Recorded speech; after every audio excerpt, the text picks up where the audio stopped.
Imagine standing inside the Colosseum, the largest amphitheater in the ancient world. The air is heavy with dust, sweat, and the metallic stench of blood. 50,000 voices roar in unison, demanding more carnage. At the center of it all stand the gladiators, not heroes, not warriors of honor as popular culture would have you believe, but disposable pawns, condemned men treated as less than human. Gladiators weren't just fighters, they were slaves of spectacle, forced into battles so brutal that even Roman citizens, hardened by centuries of violence, sometimes turned away in horror. What if I told you that not all of these fights were fair duels between trained men seeking glory? Some weren't about combat at all. They were about humiliation, degradation, and crossing every human limit imaginable. Tonight, you will hear the dark truths textbooks never dare to teach. You will discover how gladiators were forced into death matches that violated Roman law itself, where survival was never the point, only suffering. You will learn how women and even children were dragged into the arena, used in twisted, mock battles that shocked even the bloodthirsty crowds. And you will witness the story of a spectacle so outrageous, so inhumane, that it nearly caused riots in the heart of Rome. This is not the sanitized Rome of marble statues and noble senators. This is Rome at its most brutal, Rome unmasked. The Colosseum was not just a building, it was Rome's beating heart of bloodlust. Step inside, and you would be overwhelmed. 50,000 people crammed into the stone tiers, their voices crashing together into a thunderous wave. The sound was deafening, chants, screams, the sharp hiss of metal weapons clashing, the growls of wild animals caged below. The air itself was thick and choking. Dust rose from the sand with every movement in the arena, mixing with the stench of sweat, unwashed bodies, and above all, the metallic tang of fresh blood. In that place, time slowed. Eyes from every corner of Rome, senators, soldiers, peasants, and slaves, were fixed on the spectacle below. The arena was a theater where life and death were scripted for the masses, and gladiators were its unwilling actors. But who were these men? Some were prisoners of war, captured from the edges of Rome's expanding empire, Gauls, Thracians, Dacians, forced to fight for the amusement of those who had destroyed their homelands. Others were criminals, condemned to spill blood as punishment. A few were slaves, sold into the arena by their masters. And there were those strange figures who volunteered, men desperate for fame or money, willing to trade freedom for the slim chance of glory. Yet no matter how they arrived, once they stepped into the Colosseum, their fate was no longer their own. Gladiators were not free men. They were property. Their bodies branded, their names recorded in the ledgers of their masters. Trained like cattle in grim schools, beaten into obedience, fed not for health but for bulk, thicker bodies bled slower, giving the crowd a longer show.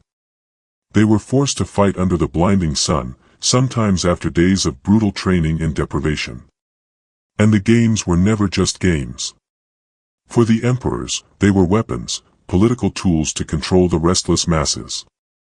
When citizens grew angry over rising taxes, poor harvests, or corruption, the emperor offered them bread and blood. Free food. Free entertainment.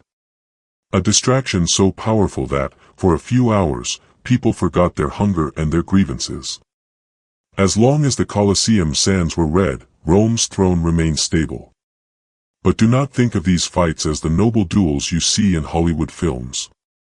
These were not honorable contests where two men fought bravely for freedom or fame. The truth was far darker.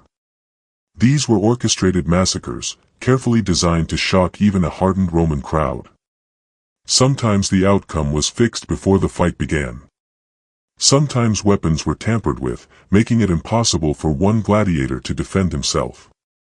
And sometimes, the violence had nothing to do with gladiators at all, it was about humiliation, cruelty, and demonstrating that Rome's power knew no boundaries. And while some spectacles were routine, others crossed a line. Rome wanted those forgotten, buried under centuries of myth and marble. But history whispers of them still. Among the emperors who turned the games into their personal playground, none is remembered with more disgust than Commodus. The son of Marcus Aurelius, a philosopher emperor, Commodus was supposed to embody wisdom and restraint. Instead, he became Rome's symbol of excess and madness. Commodus fancied himself a living god, the reincarnation of Hercules himself. And he sought to prove it, not on the battlefield, but in the arena. Imagine the emperor of Rome, draped not in the robes of state, but in the lion-skin cloak of Hercules, carrying a club in one hand and a gleaming sword in the other. He would strut into the Colosseum, not as a ruler, but as a performer. The crowd had no choice but to cheer. Disapproval was unthinkable. But these were not true contests. Commodus ensured that every fight ended in his victory. Gladiators were forced to kneel before him, trembling as they awaited their fate. Some were armed with wooden weapons, utterly defenseless. Others were wounded beforehand, barely able to stand, let alone fight. Commodus would circle them like a predator, basking in the roar of the crowd before striking them down with humiliating ease. He killed hundreds this way, turning the arena into his personal stage, a theater of vanity and cruelty. The spectacle went beyond men. Commodus ordered exotic animals released into the Colosseum, lions, ostriches, even giraffes, and then slaughtered them himself with arrows, pretending it was a heroic sport. He would cut off an ostrich's head with a single blow, then strut before the senators, waving the bloodied sword, daring them to laugh, daring them to disapprove. None dared. To the people, it was a circus. To the emperor, it was proof that he could toy with lives, human and animal alike, without consequence. But was this entertainment, or was it something else? Was it the emperor's way of showing Rome that he held absolute power, not just over the empire, but over the very idea of life itself? Commodus blurred the line between ruler and executioner, god and butcher. And yet, as twisted as these displays were, they were only the beginning. Because what happened next pushed Rome's cruelty into a darker realm, one that even citizens, hardened by centuries of bloodshed, could barely stomach. Morning light washed over the arena floor, but nothing about the sight felt clean. Trapdoors creaked open. Chains rattled. From the underbelly of the Colosseum, handlers dragged cages to the sand while the crowd leaned forward, hungry for the first shock of the day. A gate clanged. A lion burst into the open with a rough cough that rolled into a roar. Another gate. A bear lumbered out, confused and blinking in the glare. From yet another chute, a lean, scarred man with a short spear jogged to the center, jaw set, eyes measuring everything. He was not here to slay a monster for glory. He was here to survive long enough to be sent back to the cells. The first clash ended quickly, too quickly for the crowd, so the keepers drove more animals in. Hyenas skittered, snapping at shadows. A panther streaked low along the wall in a black blur. The bear rose, the spear dove, sand sprayed, and the sound of the crowd became one long howl. The air filled with dust and the strange stink of fear that comes when prey and predator both realize the rules have been broken and there is no way out. On days of special celebration, the numbers swelled beyond understanding. One emperor, desperate to win the city's love, ordered hundreds of animals killed in a single day. The sand could not drink that much blood fast enough. By evening it clumped in dark cakes beneath men's feet, and the handlers had to rake it smooth between bouts to hide the churned patches where claws had dug and bodies had fallen.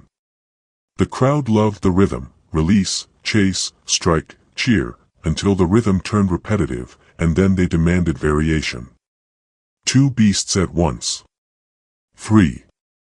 A lone fighter against a pack. The more impossible the match, the louder the voices rose.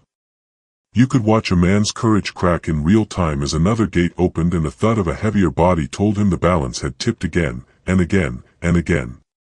It was not enough for Rome to see skill. Rome wanted to see a cornered man force his fate to look him in the eye. But if you think animals were the only ones sacrificed, you're wrong. Some days the arena dressed itself in costumes. Painted scenery rolled out, a ship's prow or a temple facade, and the announcer called for a reenactment. The promise was history, staged for entertainment. The reality was something far colder. Prisoners were handed roles, not costumes. A woman would be told she was Andromeda. A man, Prometheus. A small child, Icarus. The scripts were simple. They ended in death. There were days when the condemned were not warriors or thieves but the families of those Rome wished to make examples of. A wife led into the sand, her hands shaking, ordered to act out a queen's last moments while costumed guards explained the story to the stands. The crowd laughed at the theater until they realized the prop spear was not a prop. They stopped laughing, but they did not leave. Children were set on wheeled platforms and pushed into scenes where the outcome was written long before the drums began. The little ones clutched toy shields while trained fighters crashed into them, not with blades, but with enough force to send them sprawling so the execution that followed could be called an accident of the play. The announcer would gesture to painted backdrops and call it culture. The city called it tradition. The mothers called it grief, and the sand remembered every name. On those afternoons, the cheering sounded thinner, a forced habit that even the most hardened could not fill with conviction. Still, the machine rolled on, because the point was not beauty or myth. The point was to show that Rome chose who lived and who died, and that no role was too small for the lesson. And then came the punishments designed not just to kill, but to humiliate. The line between theater and execution dissolved completely when the plays began. A condemned man was dressed in a lion's skin and told he was Hercules, then bound to a stake, the irony sharp as the fumes that followed. Torches touched the kindling, and flames climbed with a hungry whisper that turned into a steady roar. The crowd watched fire do the work of a sword while the announcer praised the bravery of a hero whose cries were swallowed by smoke. In another scene, a figure labeled as Orpheus strummed a lyre while an animal handler released a large cat from a hidden gate. The song died in a single pounce. The audience gasped, some in delight, some in shock, but the show moved on before anyone could decide how to feel. This was not unique to Rome. In the Greek world, public punishment dressed itself in ritual more often than people admit, and theater long served as a mirror for power. But Rome perfected the cold fusion of spectacle and sentence. The Greeks told stories about gods to ask questions. Rome told stories with bodies to end them. Every scene ended in an irreversible full stop. On days when the schedule dragged, the producers added flourishes, a cart with painted wings for Daedalus, a shimmer of oil on the stake to make the fire take faster, a chorus to drown the coughing. The stadium swallowed it all, because when death wears a costume, the mind can pretend it is watching fiction. But even fiction has limits. There were murmurs in the upper tiers, old men turning away, women pulling cloaks tight around their shoulders as if the fabric could keep out the chill that crawled up the spine when cruelty pretended to be culture. But Rome's darkest show was yet to come, the spectacle that many said crossed a line. On certain afternoons, the arena emptied of props and animals. No paintings, no scripts, no myth. Just two men emerging from opposite gates, and the sound of 50,000 people settling into a silence that felt heavier than a roar. The men were not strangers. Brothers in training. Partners who had shared bread and bruises for years. The crowd knew it, because the poster had promised a novelty, a match between famous friends. Novelty was the word. Betrayal was the reality. They met in the middle, eyes locked, blades low. In the schools, they had learned each other's rhythms, the tells, the feints, the breaths before a lunge. That knowledge, once a bond, now became a map to breaking the other man's body. The first pass looked like practice, a soft test of edge and step. The second pass drew pink on the skin. The third brought the first real sound, a hissed apology caught by no one except the two of them and the gods who had stopped listening. The crowd pressed forward, hoping for the clean elegance of evenly matched skill. What they got was two souls shredded in front of them while the bodies tried not to obey. The officials watched closely. If the fighters slowed or held back, whips cracked from the sidelines. If they turned their points away, a handler shouted a reminder of what awaited both in the cells should they fail to perform. Sometimes a thrown helmet told the story, one man offering his head, begging his friend to end it quickly. Sometimes both refused to strike the killing blow, and the producers sent in a third man to finish the job, making sure the message was clear: mercy was not part of the program. When one finally fell, the survivor stumbled, not from wounds alone, but from the tearing of something you cannot stitch. He raised his blade because he had to, because the muscle remembers what the mind refuses, and the stands erupted in the sound of approval that always follows a conclusion.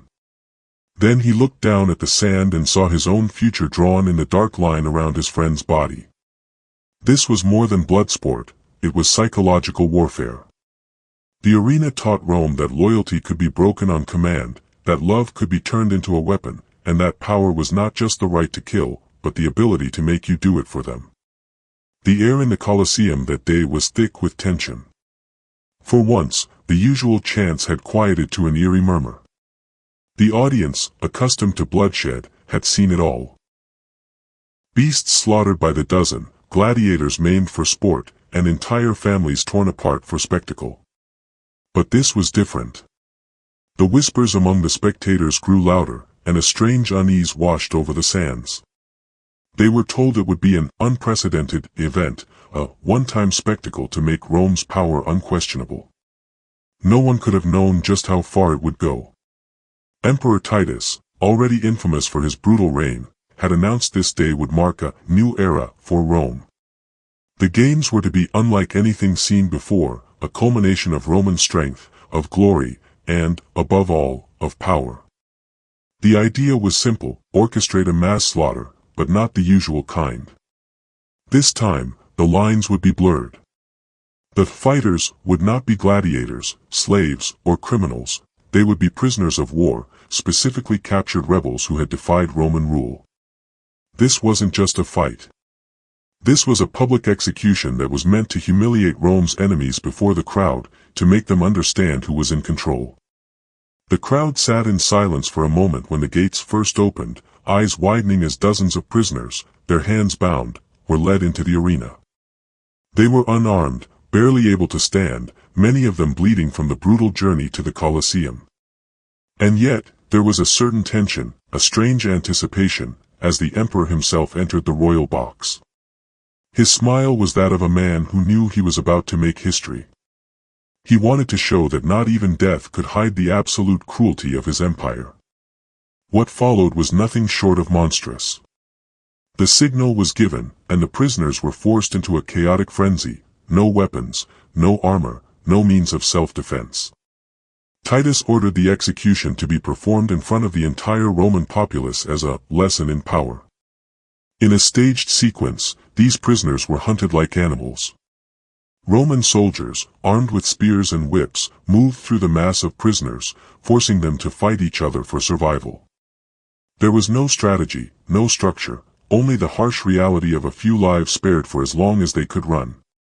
At first, the crowd watched in stunned silence, unsure of what they were witnessing.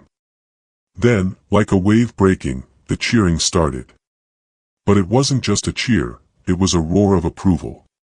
The massacre continued for hours.